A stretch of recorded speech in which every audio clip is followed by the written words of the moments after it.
Minsan, bumili ang isang batang babae ng isang maliit na regalo para sa kanyang ama.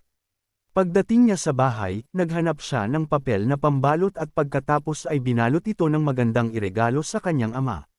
Sa gabi ng pag-uwi ng ama, masaya itong lumapit sa kanya at iniharap ang maliit na nakabalot na regalo sa kanyang ama. Nang makita ni tatay ang regalong iyon na nakabalot sa gintong pambalot na papel na napakamahal at pagkatapos ay nakita niya ang maraming basura na nakalagay sa malapit.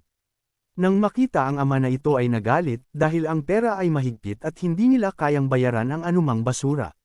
Sinigawan siya nito at pinakiusapan na huwag bumili ng mga ganyan at pumasok sa loob.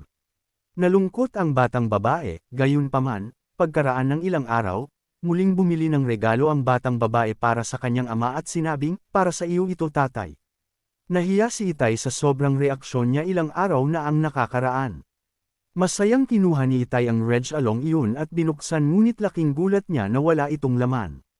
Natarante siya. Kinalong ni Itay ang kanyang anak at sinabing, hindi mo ba alam na kapag nagbigay ka ng regalo sa isang tao, parang may laman sa loob? Napaluha si Little at umiiyak na sumagot, pero daddy it's not empty. I blew lots of kisses into the box and they are all for you. Nang marinig ang sagot niya ay naging emosyonal ang ama at niyakap siya ng mahigpit. Hiniling niya sa kanya na patawarin siya sa kanyang bastos na pag-uugali. Ilang sandali pa, namatay ang batang babae sa isang aksidente. Itinago ng kanyang ama ang kahon sa tabi ng kanyang higaan sa loob ng maraming taon at sa tuwing nalulungkot siya, gagawa siya ng isang haka-haka na halik at inaalala ang pagmamahal ng batang naglagay doon. Ang pag-ibig ang pinakamahalagang regalo sa mundo.